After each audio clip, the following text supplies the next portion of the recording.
Hello viewers, welcome to MATLAB in Hindi. हम लोग MATLAB tutorial करेंगे हिंदी में। ये पूरी ट्रेनिंग आपको हिंदी में मिलेगी। तो स्टार्ट करते हैं हम मैटलैब से। मैटलैब का फुल फॉर्म है मैट्रिक्स लेबोरेटरी। इसको मैथ्सवर्क कंपनी ने डेवलप किया है। इसे इसलिए डेवलप किया है ताकि हम सिग्नल्स और इमेज प्रोसेसिंग जैसी चीज़ों को इसमें कैलकुलेट कर सकें। ये कुछ बेसिक चीज़ें हैं मैटलैब के इंट्रोडक्शन के लिए। ओके, तो अब हम जाएंगे मैटलैब टूल के बारे में। ये है कमांड विंडो। यहाँ पर हम लोग पूरे कमांड्स लिखते हैं। यहाँ पर जो भी कमांड्स लिखते हैं उसका हम लोग यहाँ पर वर्क स्पेस में उसके बारे में देख सकते हैं।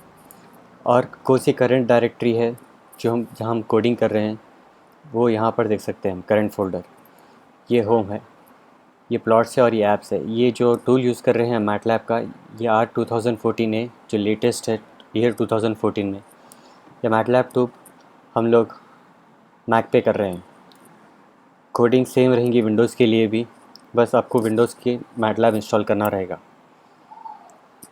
तो स्टार्ट करते हैं बेसिक कोड से। तो पहले मैं आपको बताता हूँ कि यहाँ पे क्या क्या टाइप कर सकते हैं।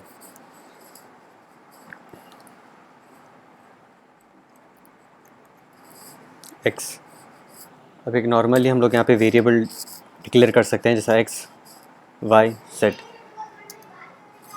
फिर जब मैं एक्स डिक्लेयर करा तो बस कुछ भी नहीं है, ये अनडिफाइंड है। वैसे ही मैं अगर इसको कुछ न्यूमेरिकल डिफाइन करना चाहिए तो एक्स इक्वल्स 7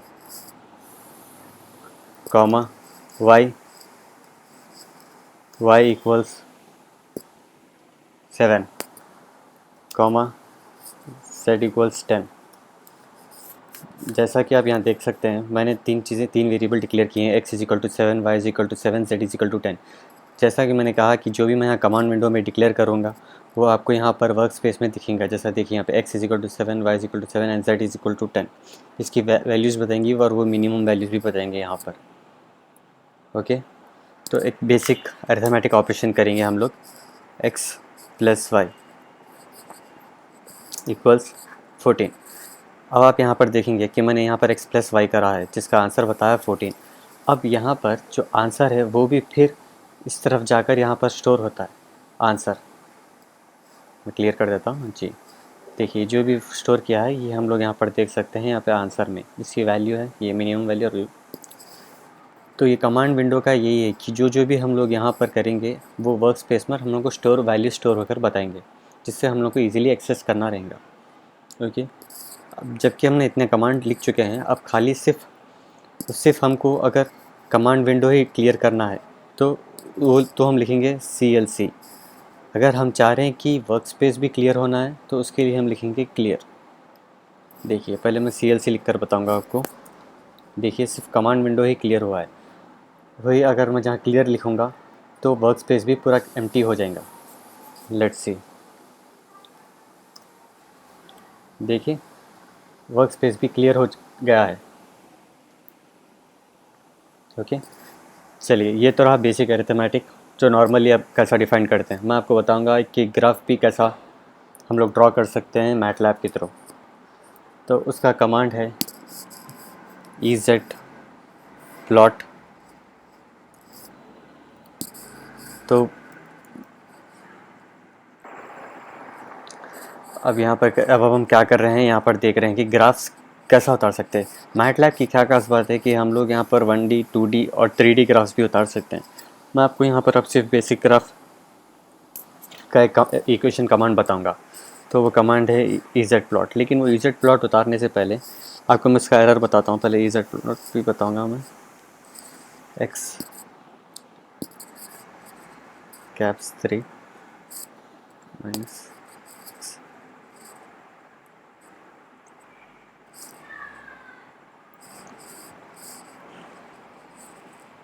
देखिए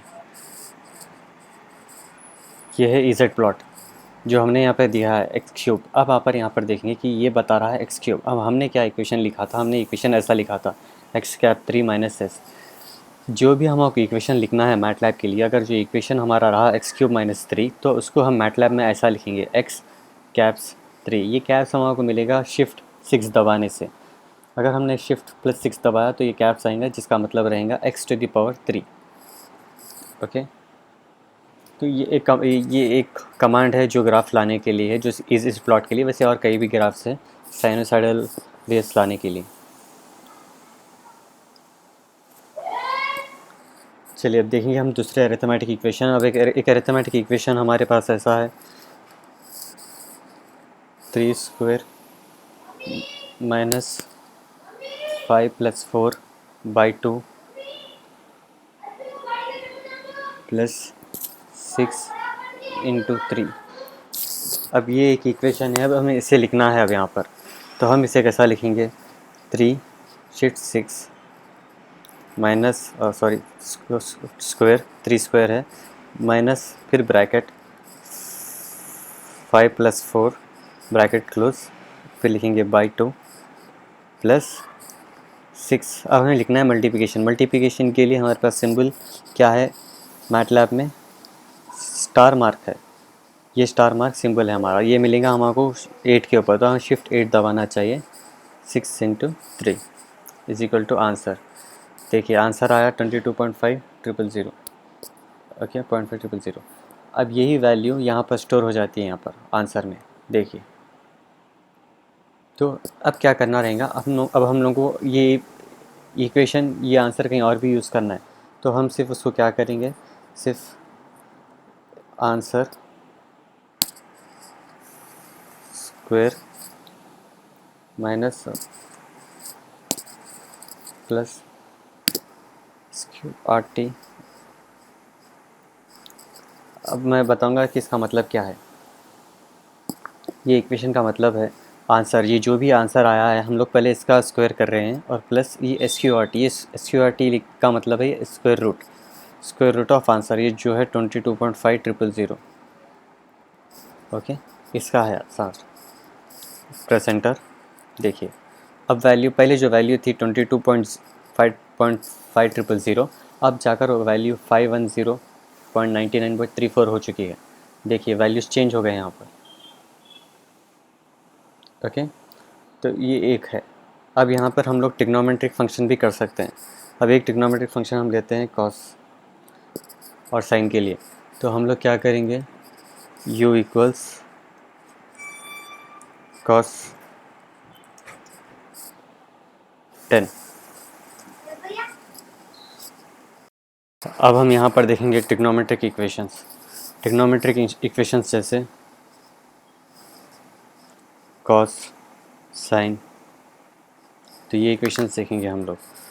तो u = cos ब्रैकेट 10 डिक्लेयर कर दिया, तो ये हमको वैल्यू आया है -0.8391। वैसे ही एक v को असाइन करेंगे हम लोग, v = cos 10। इसकी वैल्यू ये है। हम यहाँ पर क्या करेंगे, अब u² + v², इसकी वैल्यू क्या है मालूम करेंगे।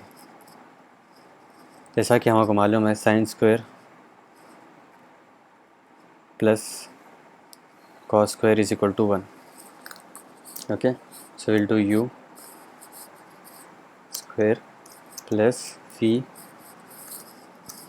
= जैसे ऐसा ही करेंगे हम लोग बस खाली एंटर। पर आंसर आया हमको 1.4081।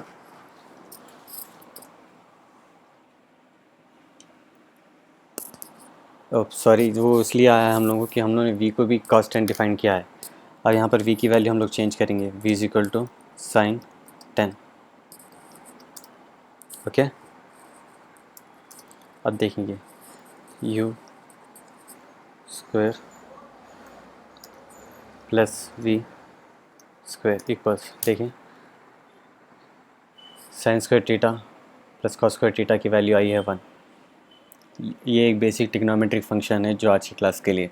फ्यूचर में हम लोग अलग ट्रिग्नोमेट्रिक फंक्शंस करेंगे, जिससे हम लोग सिग्नल का लोकेशन भी मालूम कर सकते हैं। अब हम लोग क्या कर रहे हैं, इक्वेशंस को और फर्दर डिफाइन करने के लिए एक कमांड देख रहे हैं।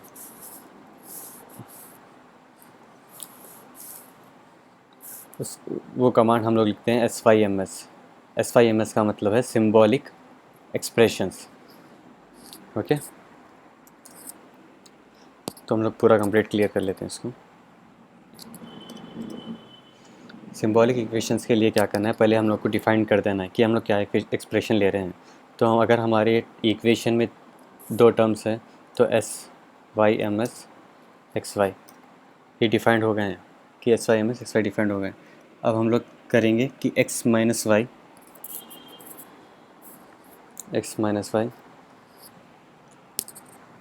Into x minus y into whole square undefined function of x बोल के आ रहा है। तो इसलिए हमको क्या करना चाहिए कि पहले हम लोग एक्स डिफाइन कर देना चाहिए।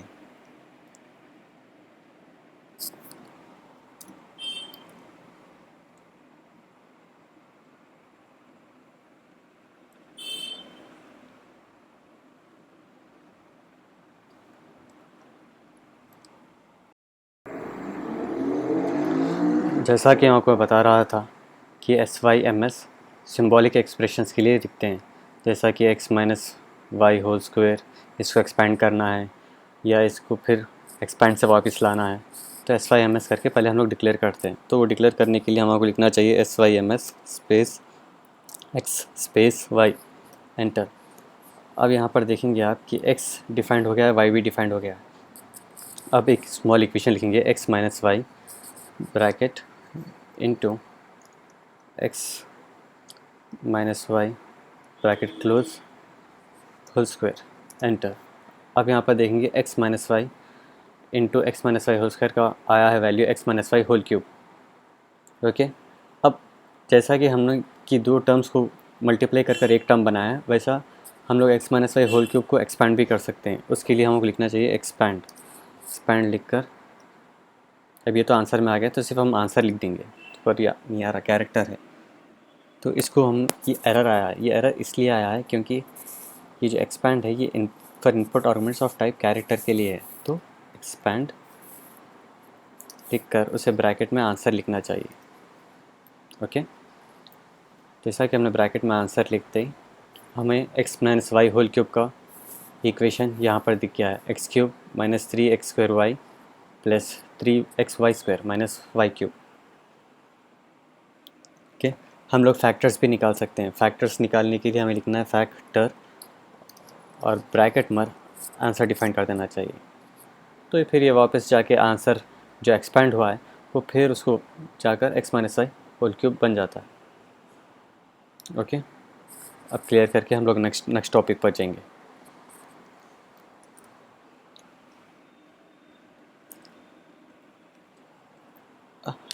मैटलैब में हम लोग पाई भी डिफाइन कर सकते हैं।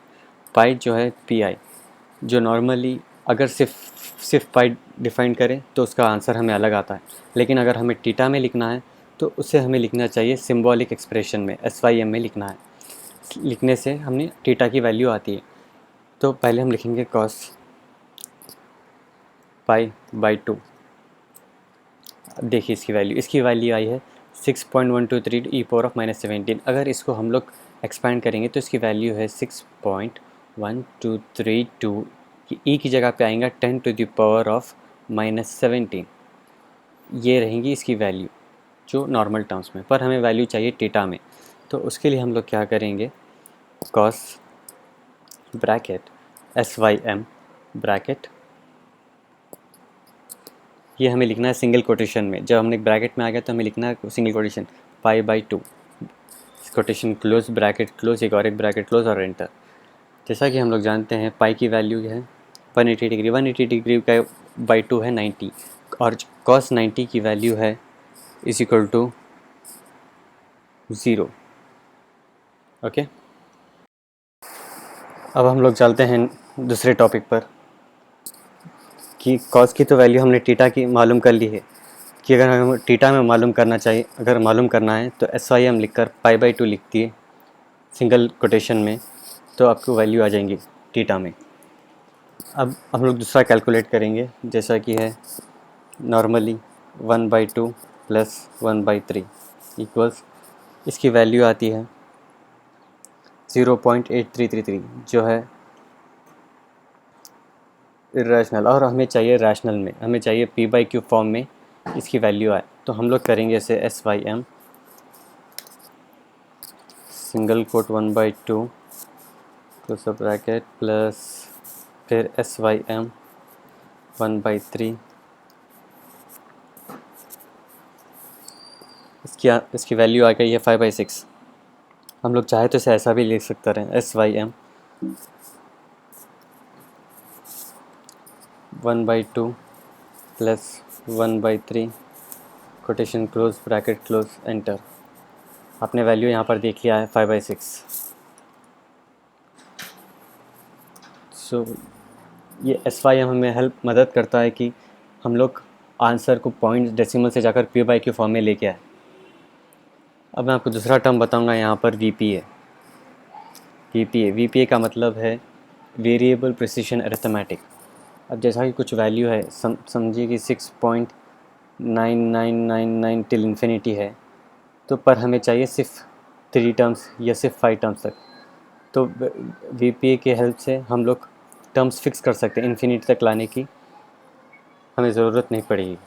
तो एक छोटा सा एग्जांपल देखते हैं। VPA अंडर रूट, हम लोग लिख रहे हैं यहाँ पर सिंगल कोटेशन में स्क्वायर रूट ऑफ √2, जो क्या है 1.414141 वैल्यू है इसकी।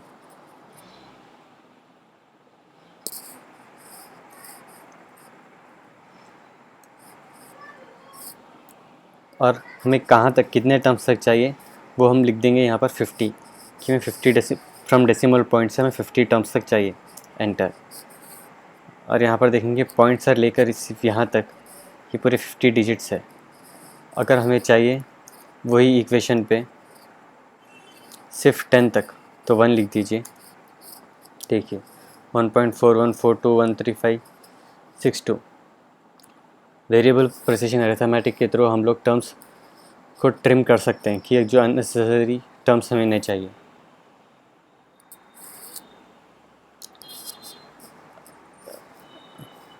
ओके, अब मैं आपको बताऊंगा क्लियर फंक्शन। क्लियर जो कमांड है, इसमें एक तो क्लियर जो मैं बता चुका कि अगर आपको पूरा कंप्लीट क्लियर करना है वर्क स्पेस तो क्लियर यूज़ कर लीजिए, CLC कमांड विंडो क्लियर हो जाएगा। लेकिन हमें सिर्फ सेलेक्टेड टर्म्स क्लियर करना है या डिलीट करना है, तो हमें चाहिए क्लियर। अगर हमें x डिलीट करना है, यहाँ पर सिर्फ क्लियर x लिख दीजिए, तो x की वैल्यू क्लियर हो जाएंगी।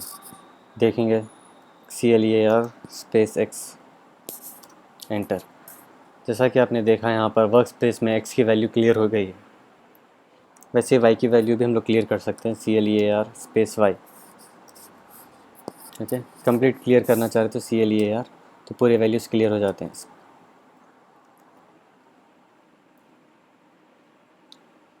अब हमारा टॉपिक है यहाँ पर एरर्स। बेसिक एरर्स क्या आते हैं और उसे कैसे आइडेंटिफाई करना है। अब मैंने लिख दिया 3u कैप स्क्वायर 2। देखिए यहाँ पर एरर आया है, अनएक्सपेक्टेड मैटलैब एक्सप्रेशन एरर। तो ये क्या है, एरर है वो इसलिए है क्योंकि हम लोग सही से डिफाइन नहीं किया है कि u क्या है यहाँ पर। तो हम लोग पहले डिफाइन करेंगे u = 1। जैसा कि हमने u डिफाइन किया है, यहाँ पर u की वैल्यू यहाँ पर आ जाती है। अब फिर से सेम टर्म हम लोग रन करेंगे। ओके, फिर एरर आ रहा है।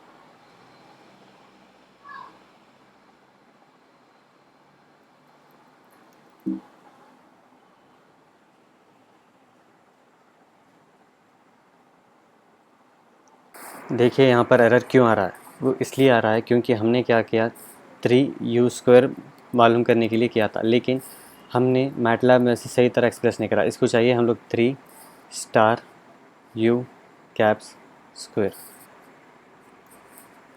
ओके, तो लेट मी डू दिस। तो हम लोग करेंगे इसे 3 स्टार u कैप्स 2। देखिए u की वैल्यू 1 है, तो हमें 1² आ जाता 1, तो 3 × 1 3, और आंसर की वैल्यू भी चेंज हुई है, 3 आ गई है यहाँ पर। तो ये एक टाइप का एरर है। अब हमारा दूसरा टॉपिक है variables and assignments. Variables and assignments, ये बहुत इंपॉर्टेंट टॉपिक है। इसमें भी एरर्स कैसे आते हैं हम लोग डिफाइन करेंगे। अगर किसी एक इक्वेशन टर्म में, जैसा अगर x² - 2xy + y² है, अगर ये इक्वेशन में सिर्फ किसी एक टर्म डिफाइन करे और दूसरा टर्म डिफाइन नहीं करे, तो हमें एरर आता है। ये भी एक टाइप का एरर है इसमें। तो लेट्स वो इक्वेशन डिफाइन करेंगे हम लोग। एक्स स्क्वायर, पहले एक्स डिफाइन करेंगे हम लोग, x is equal to 1। Okay, so x caps with 2 minus 2 into x into y, y caps 2 enter. देखिए उसने बता दिया कि अनडिफाइंड फंक्शन और वेरिएबल y, कि y की हम लोग डिफाइन नहीं करें, तो हम लोग पहले y को डिफाइन कर देंगे यहाँ पर, y इक्वल्स 1, वो भी 1 देंगे, एंटर। ओके, फिर से वही टर्म एंटर करेंगे, वही इक्वेशन। आप एक चीज़ देख सकते हैं, ये पूरी हिस्ट्री कमांड सर है आपके, जहाँ जहाँ भी आपको एरर है वो आपको नेगेटिव बताता है यहाँ पर रेड मार्क से। Okay, press enter. अब देखिए आपको वैल्यू यहाँ पर 0 आई है इसकी,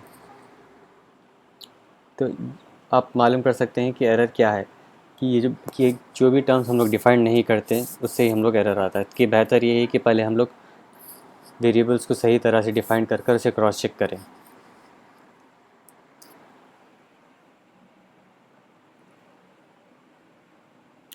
ये पहली क्लास के लिए है, हम लोग नेक्स्ट क्लास में सॉल्विंग इक्वेशंस करेंगे। प्लीज़ लाइक, शेयर और सब्सक्राइब करें। शुक्रिया बहुत बहुत आपका।